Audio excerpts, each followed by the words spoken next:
मुंगेर एक दिवसीय दौरे पर मुंगेर पहुंचे बिहार प्रदेश युवा कांग्रेस के पूर्व अध्यक्ष ललन कुमार। परिसदन में एक प्रेस कॉन्फ्रेंस आयोजित कर पत्रकारों से कहा, देश की सरकार देश के गिने चुने पूंजीपतियों के हाथों देश की जनता को गुलाम बनाना चाहती है।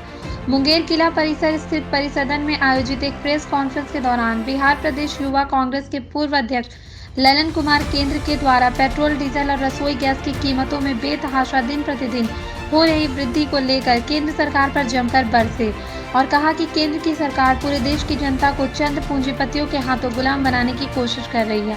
काफी संघर्ष के बाद देश को आज़ादी मिली है, उस आज़ादी को केंद्र की सरकार खतरे में डाल रही है। उन्होंने कहा कि दिन प्रतिदिन पेट्रोल, डीजल और रसोई गैस की कीमतों में बेतहाशा हो रही वृद्धि लोगों को काफी परेशानियों का सामना करना पड़ रहा है। उन्होंने कहा कि कांग्रेस पार्टी की मांग करती है कि पेट्रोल, डीजल और रसोई गैस की कीमतों में बेतहाशा हो रही वृद्धि को कम किया जाए, साथ ही किसान विरोधी 3 कृषि काला कानून को वापस लिया जाए और जब तक सरकार इसे वापस नहीं लेती है तब तक कांग्रेस पार्टी आंदोलन करेगी।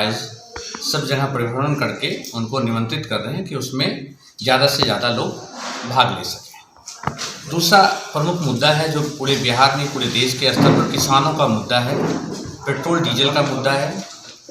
आप देख रहे होंगे देश में एक ऐसी सरकार हुकूमत में आई है जो गरीब किसानों को शोषित करने का काम कर रही है।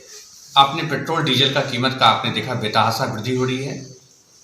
यहाँ के सुशासन की सरकार नीतीश कुमार जी बैटरी से गाड़ी को चलाकर भ्रमित करने का काम कर रहे हैं, पब्लिक का पर्यावरण की बात कर रहे हैं। आपको बात करना चाहिए किसानों के हित की। बापू कहते थे कि ज़्यादा से ज़्यादा गांव में देश की और किसानों की आत्मा बसती है।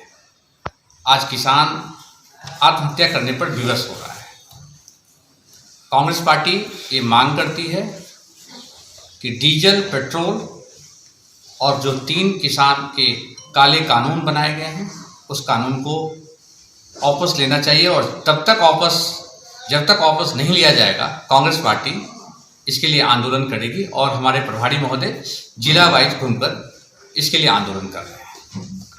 प्रभारी महोदय पूरे बिहार में घूम के पदयात्रा कर रहे हैं और हम लोग किसानों को जगा रहे हैं और जो देश विरोधी जो कानून है उस कानून के बारे में जनता को अवगत करा रहे हैं और उनको अपने मतदान का महत्वपूर्ण बता रहे हैं कि आपने मत देके सरकार को जिसको चुनने का काम किया, आज सरकार उसी किसान की हत्या करने का काम कर रही है। पेट्रोलियम टैक्स कम करिए, किसानों पे ऐसी ही लायबिलिटीज है, कम कीजिएगा तो डीजल ठीक है। पेट्रोल का किसान का उपयोग कम होता है, हमारा पेट्रोल पर हमारा इशू नहीं है, लेकिन इशू है कि डीजल का कम से कम दाम कम होना चाहिए क्योंकि हमारे किसान भाई पंपिंग सेट में, ट्रैक्टर में उसका उपयोग करते हैं।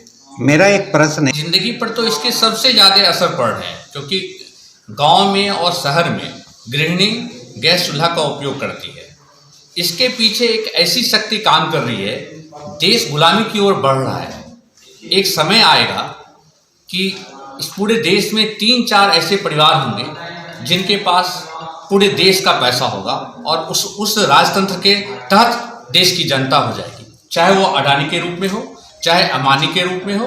तो देश जो हमारे पूर्वजों ने कुर्बानियाँ दी थी देश को आज़ाद कराने के लिए, आज इस तरह का काम निर्णय होने से देश धीरे धीरे गुलामी की ओर बढ़ रहा है। देखिए, आप कांग्रेस पार्टी को मजबूत करने के लिए कांग्रेस पार्टी कार्यक्रम चला रही है। निश्चित तौर से मैं मानता हूं कि ड्राइंग रूम की राजनीति करने वाले कार्यकर्ताओं को तरहीज देने से कांग्रेस पार्टी कमज़ोर हुई है।